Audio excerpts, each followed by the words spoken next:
ಪಾಲಿಸಿದಂತೆ ಆಯಿತು. ಅಣ್ಣನ ಬಿಟ್ಟು ನಾವು ಈ ನಾಡವನ್ನು ಬಿಟ್ಟು ಮುಂದಿನ ನಾಡಿಗೆ ಹೋಗಬೇಕು. ಏಕಾದರೆ ಇಲ್ಲಿ ಮೇವ ನೀರಿನ ಕೊರತೆ ಬಹಳ ಇರಬಹುದು. ಓಹೋ, ಅಲ್ಲಿ ಯಾರೋ ಬರೋ ಹತ್ತಿದಾರಲ್ಲ, ಅವರನ್ನು ವಿಚಾರಿಸೋಣ. ಏ ತಮ್ಮ, ನೀನು ಯಾವ ಊರದವನು? ನಿನ್ನ ಹೆಸರೇನಪ್ಪ? ನಾವು ಇದೇ ಊರನ್ನು ಕೋರಿಶೆಟ್ಟಿ ಪೂಜಾರಿ ಇದ್ದೇನ್ರಿ ಅಪ್ಪ. ಏ ತಮ್ಮ, ಕೋರಿಶೆಟ್ಟಿ ಪೂಜಾರಿ ಆದರೆ ಒಳ್ಳೇದಾಯ್ತು. ಈ ನಾಡವನ್ನು ಬಿಟ್ಟು ನಾವು ಮುಂದಿನ ನಾಡಿಗೆ ಹೊರಟಿದೆವು. ಏಕೆಂದರೆ ಇಲ್ಲಿ ಮೆವ್ವ ನೀರಿನ ಕೊರತೆ ಭಾಳ ಇರಬಹುದು. ಇಲ್ಲೇ ನಾವು ನಮ್ಮ ಅಣ್ಣನ ಸೇವೆ ಮಾಡುತ್ತಾ ಕಾಲಾದರೆ ಕಳಿಬೇಕು. ನಿಮಗೆ ದೇವರು ಒಳ್ಳೆಯದು ಮಾಡ್ತಾನೆ. ಆಗಲಿ ಗೌಡ್ರಿ, ನಾನು ಆದ್ರೂ ಮಾಡುತ್ತೀರಿತೇನ್ರಿ. ಕೋರಿಶೆಟ್ಟಿ ಅವರೇ, ಮರಳಿ 6 ತಿಂಗಳು ನಾವು ಮರಳಿ ನಮ್ಮ ಊರಿಗೆ ಬಂದ ಮೇಲೆ ನಮ್ಮ ಅಣ್ಣನ ಸೇವೆ ನಮಗಾದರೂ ಕೊಡಬೇಕ್ರಿ. ಕೋರಿಶೆಟ್ಟಿ ಅವರೇ, ನಮಗಾದರೂ ಕೊಡಬೇಕು. ಆಗಲಿ ಗೌಡ್ರಿ, ಕೊಡ್ತೀನಿ ಗೌಡ್ರಿ.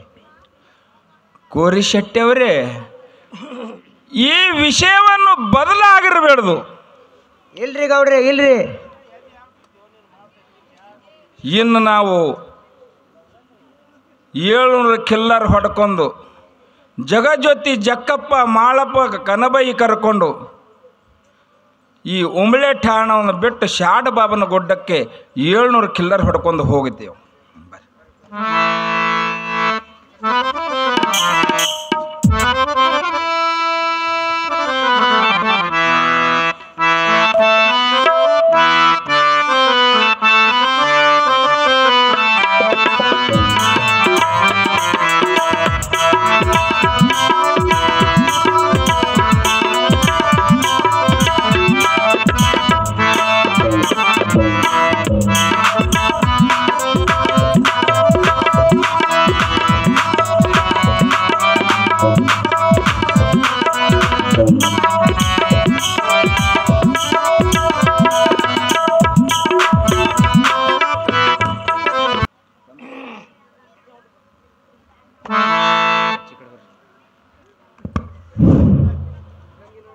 ಈಗ ನಾನು ಗಂಗಿನಾಡು, ಗೌರಿನಾಡು, ಹಾಲು ಸಮುದ್ರ ನಾಡು, ಸಪ್ಪೆಳ ಸಮುದ್ರ ದಾಟಿ ಶಾಡ ಬಾಬನ ಗುಡ್ಡಕ್ಕೆ ಬಂದಂತೆ ಇತ್ತು. ಇಂಥ ಶಾಡ ಬಾಬನ ಗುಡ್ಡದಲ್ಲಿ ಗುಡ್ಡ ಗವರದಲ್ಲಿ ಹುಲಿ, ಕರಡಿ, ಶಿವ, ಶಾರದಳು ಇವು ಎಲ್ಲ ಕಾಟ ಜಪಿಸೋ ಸಲುವಾಗಿ ನಾನು ಗುಡ್ಡ ಗವರದಲ್ಲಿ ಇಲ್ಲೇ ಕಿಲ್ಲರ್ ದೊಡ್ಡವನು ಹಾಕಿರ್ತೇನೆ. ಮೇಲಾಗಿ ನೆಲ ಭುಯ್ಯರವನ್ನು ಹೊಡೆದು ಜಗಜ್ಯೋತಿ ಜಕ್ಕಪ್ಪ ಮಾಳಪ್ಪನವರಿಗೆ ನೆಲ ಭುಯ್ಯರದಲ್ಲಿ ಇಡುತ್ತೇನೆ. ಅವರಿಗೆ ಗೋಮಾತೆ ಹಾಲವನ್ನು ಹಿಂಡಿ ಹೊಟ್ಟಿ ತುಂಬ ಕುಡಿಸಿ ಇನ್ನು ಮೇಲೆ ನಾನು ಇಂಥ ಗುಡ್ಡ ಗವಾರದಲ್ಲಿ ಪ್ರಶಾಂತವಾದ ಸ್ಥಳದಲ್ಲಿ ಗುರುವಿನ ಸ್ತೋತ್ರ ಆದರೂ ಮಾಡುತ್ತೇನೆ.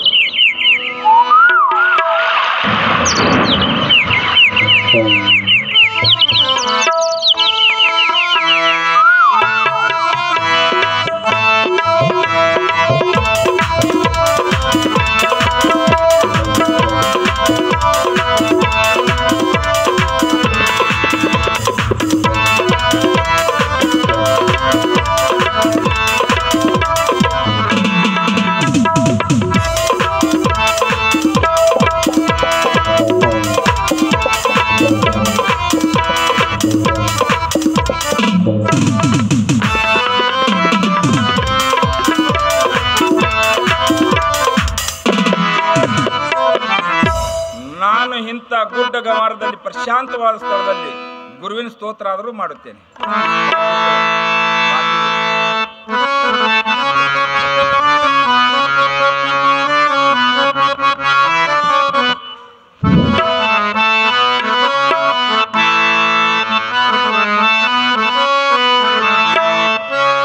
ಪಾಪಿಯ ಜೀವನ ಪಾವನಗೊಳಿಸೋ ಪರಶಿವ ಮೂರ್ತಿಯೇ, ದೀನರ ಬಂಧು ದಯಾನಿಧಿಯೇ, ದೀನರ ಬಂಧು ದಯಾನಿಧಿಯೇ.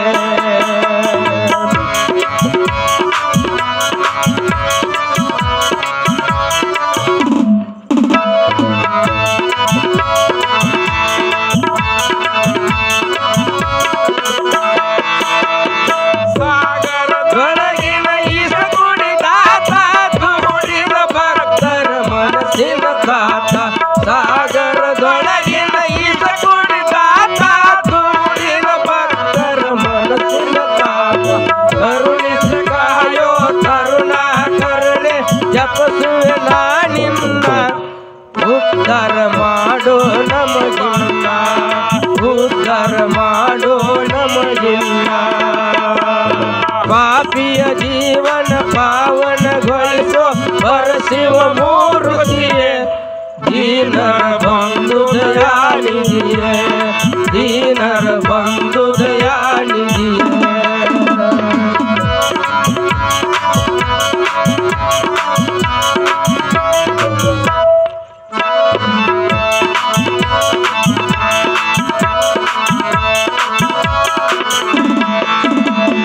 ಸಾಗರದೊಳಗಿನ ಇಸ ಕುಡಿದಾತ ದುಡ್ಡಿನ ಭಕ್ತರ ಮನಸ್ಸಿನ ತಾತ, ಸಾಗರದೊಳಗಿನ ಇಸ ಕುಡಿದಾತ ದುಡ್ಡಿನ ಭಕ್ತರ ಮನಸ್ಸಿನ ತಾಪ. ಕರುಣಿಸಿ ಕಾಯೋ ಕರುಣಾ ಕರುಣೆ ಜಪಸುವೆ ನಾನಿನ್ನ, ಉದ್ಧಾರ ಮಾಡೋ ನಮಗಿಲ್ಲ, ಉದ್ಧಾರ ಮಾಡೋ ನಮಗಿಲ್ಲ.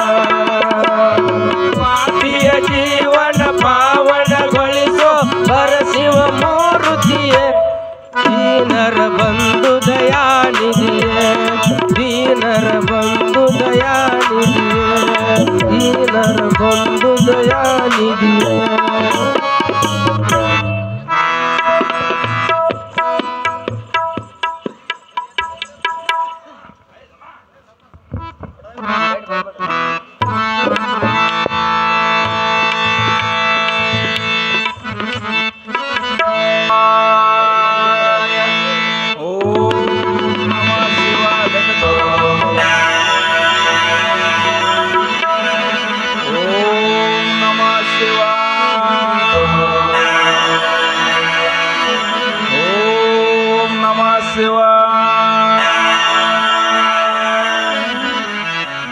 ಓಂ ನಮಃ ಶಿವಾಯ.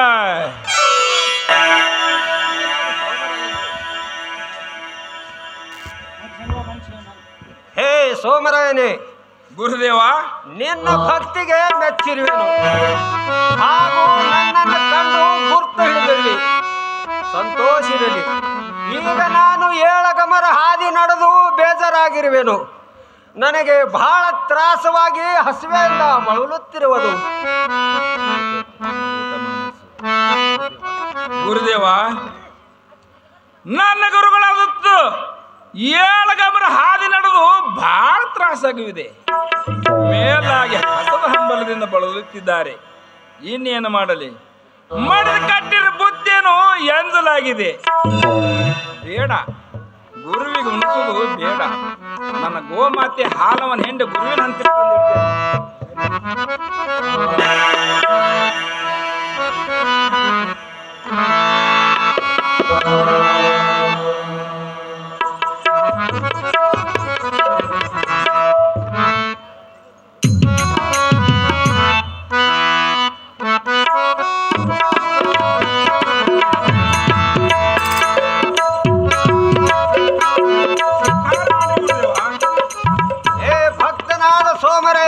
ಗುರುದೇವ, ಈ ಎಂಜಲವಾದ ಹಾಲನ್ನು ತಂದು ನನ್ನ ಮುಂದೆ ಇಟ್ಟಿರುವಿ.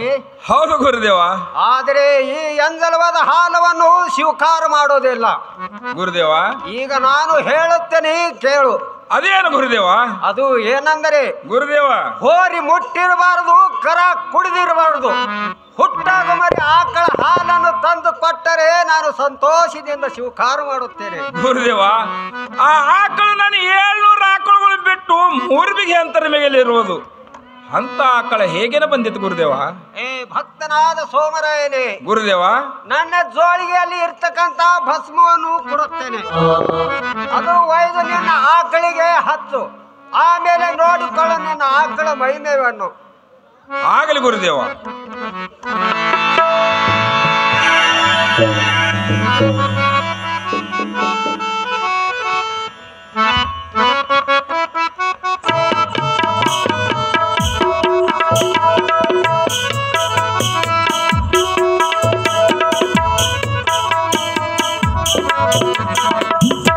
ಓಹೋ, ಗುರುಗಳ ಮಹಿಮೆ ಹೆಚ್ಚಿಂದು.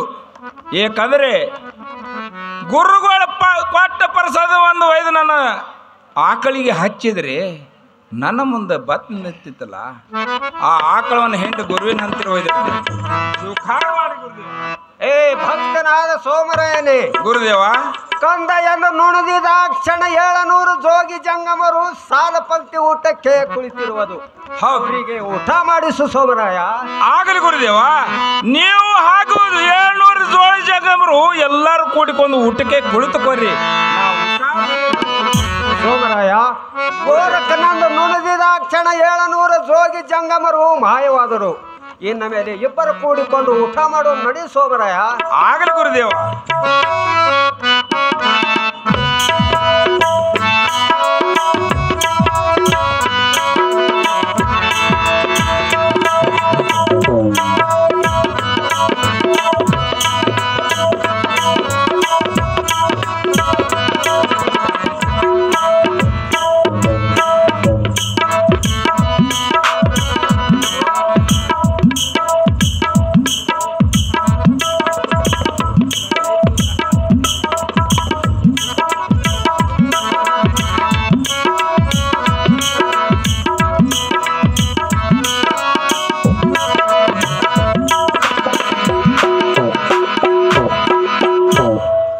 ಭಕ್ತನಾದ ಸೋಮರಾಯನೇ, ಗುರುದೇವ ಈಗ ಊಟ ಮಾಡಿದಂತೆ ಆಯಿತು. ಹೌದು, ನಿನ್ನ ಪರೀಕ್ಷಾ ಸಿದ್ಧಾಂತವಾಯಿತು. ಈಗ ನನ್ನ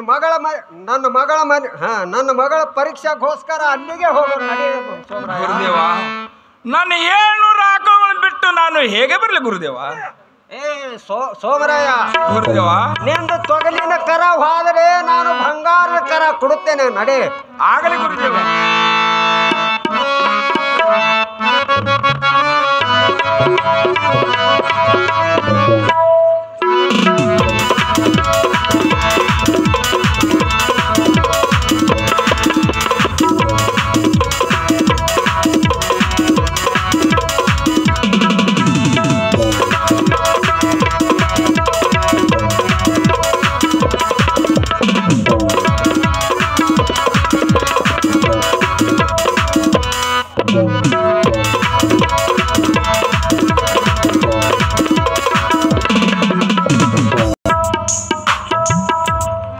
ಓಹೋ, ಗುರುಗಳು ಹಾಗೂ ಪತಿದೇವರು ಮನೆ ಕಡೆ ಬರೋ ಹತ್ತಿದ್ರಲ್ಲ, ಬರಲಿ.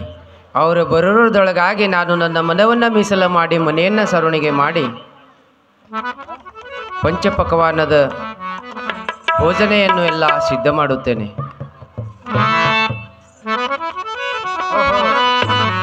ಗುರುಗಳು ಹಾಗೂ ಪತಿದೇವರು ಬಂದೇ ಬಿಟ್ರಲ್ಲ, ಬನ್ನಿರಿ ಗುರುಗಳೇ ಬನ್ನಿರಿ. ಬಡವರ ಮನೆಗೆ ಭಾಗ್ಯದೇವರು ಬಂದಂತೆ ಆಯಿತು.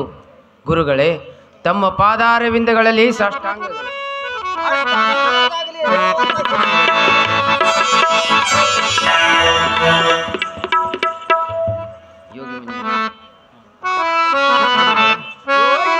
ಹೀಗೆ ಬಂದ ಶ್ರೀ ಹರಿ ದೇವ ಮನೆಗೆ ಯೋಗಿ ಮನೆಗೆ ಬಂದ ಶ್ರೀ ಹರಿ ದೇವ ಮನೆಗೆ ಯೋಗಿ ಮನೆಗೆ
ಹರಿ ಹರಿ ದೇವ ಮನೆಗೆ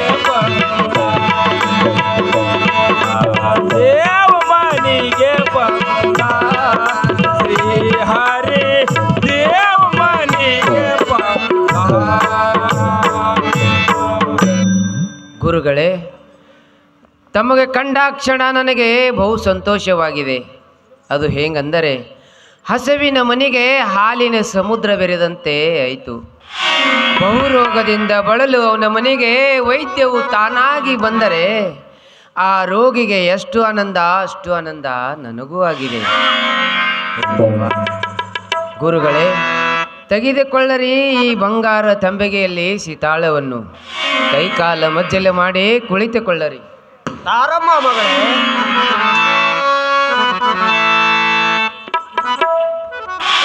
ಗುರುಗಳೇ ಕುಳಿತುಕೊಳ್ಳರಿ. ಮಣಿಯನ್ನು ಹಾಕಿರುತ್ತೇನೆ. ಪತಿದೇವ ಹಾಗೂ ತಾವು ಕೂಡಿ ಊಟ ಆದರೂ ಮಾಡಿಕೊಳ್ಳಿರಿ.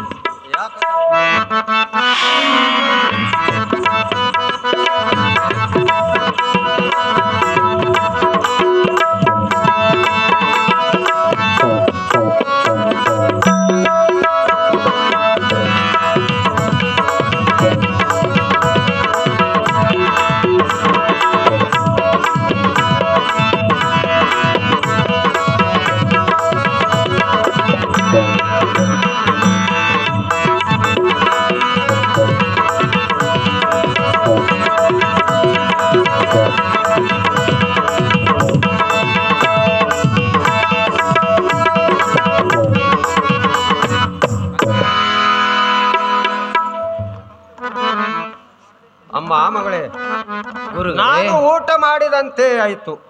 ನಿನ್ನ ಪರೀಕ್ಷೆಯನ್ನು ಕೂಡ ಸಿದ್ಧಾಂತವಾಯಿತು. ಇನ್ನ ಮೇಲೆ ನಾನು ಹೋಗಿ ಬರುತ್ತೇನೆ ಮಗಳೇ. ಹೋಗಿ ಬನ್ನಿರಿ ಗುರುಗಳೇ. ತಮ್ಮ ಪಾದಾರವಿಂದಗಳಿಗೆ ಸಾಷ್ಟಾಂಗಗಳು. ತಥಾಸ್ತು, ಹೋಗಿ ಬಾ ಮಗಳೇ. ಹೇ ಭಕ್ತನಾದ ಸೋಮರಾಯನೇ, ಈಗ ಹಾಳು ಮಡ್ಡಿಗೆ ಹೋಗನು ನಡಿ. ಅಲ್ಲಿ ನಿನಗೆ ಎಲ್ಲ ವಿದ್ಯೆಯನ್ನು ಕಲಿಸುತ್ತದೆ. ಆಗಲಿ ಗುರುದೇವ.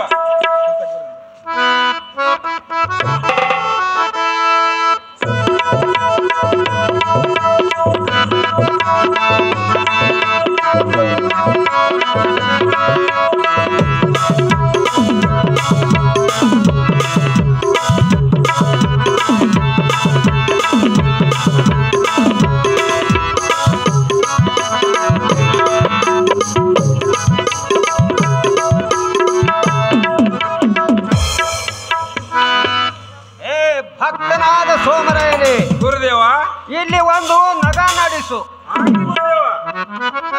ಎಡಕ್ಕೆ ಒಂದು ಮಂಡಲ ಕೊರಿ, ಬಲಕ್ಕೆ ಒಂದು ಮಂಡಲ ಕೊರಿ. ನೀನು ಒಂದು ಮಂಡಲದಲ್ಲಿ ನಿಲ್ಲು, ನಾನು ಒಂದು ಮಂಡಲದಲ್ಲಿ ನಿಲ್ಲುತ್ತೇನೆ. ಆಗಲಿ ಗುರುದೇವ. ಏ ಸೋಮರಾಯ, ಈ ನಗದ ತೂತಿನ ಒಳಗಿನ ಬಾಣವೆಂದು ಪ್ರಯೋಗ ಮಾಡು. ಗುರುದೇವ, ನಿಮ್ಮ ಆಶೀರ್ವಾದ ಮೇರೆಗೆ ನಾನು ಈ ನಗದ ತೂತಿನ ಒಳಗಿನ ಬಾಣ ಪ್ರಯೋಗ ಮಾಡ್ತೀನಿ.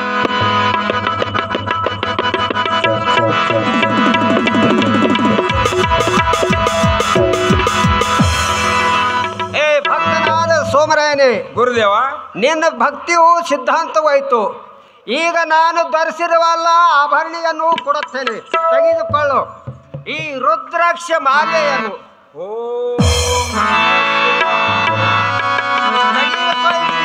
ಮುಂಬೈಯಲ್ಲಿರುವ ಜೋಳಿಗೆಯನ್ನು ತೆಗೆದುಕೊಳ್ಳ. ಈ ದಂಡಕೋಲವನ್ನು. ಹೇ ಸೋಮರಾಯ, ಗುರುದೇವ, ನಾನು ಇನ್ನ ಹೋಗಿ ಬರ್ತೇನೆ. ಸದವನ ಕಾಲ ನಿನ್ನ ಬೆನ್ನಿಂದೇ ಇರುತ್ತೇನೆ. ನೀನು ಭಯ ಪಡಿಬೇಡ. ಇನ್ನ ಮೇಲೆ ನಾನು ಹೋಗಿ ಬರ್ತೇನೆ ಸೋಮರಾಯ. ತಥಾಸ್ತು.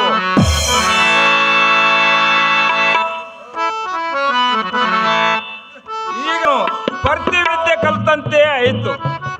ಇನ್ನು ಮೇಲೆ ಗುರು ಕೊಟ್ಟ ಆಭರಣಗಳನ್ನು ಧರಿಸಿಕೊಂಡು ಮೈಯಲ್ಲಿ ಕಾವಿ ಕಾಂತಿ, ಮುಂಗೈಗೆ ಜೋಳಿಗೆ, ಕಾಲಲ್ಲಿ ಪಾದುಕ, ಕೈಯಲ್ಲಿ ದಂಡಕ ಹಿಡ್ಕೊಂಡು ಇನ್ನು ಮೇಲೆ ಜಗಜ್ಯೋತಿ ಜಕ್ಕಪ್ಪ ಮಾಳಪ್ಪನವರಿಗೆ ತಳದಲ್ಲೇ ಇಟ್ಟಿದ್ದೀನಿ.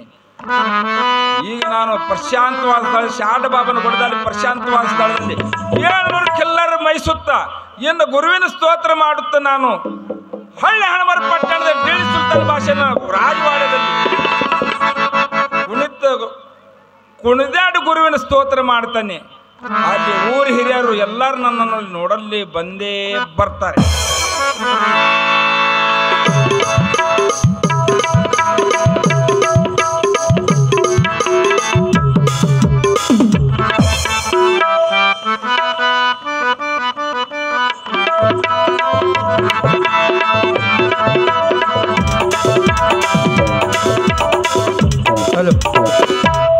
ಬಾಳುಮಾನೆ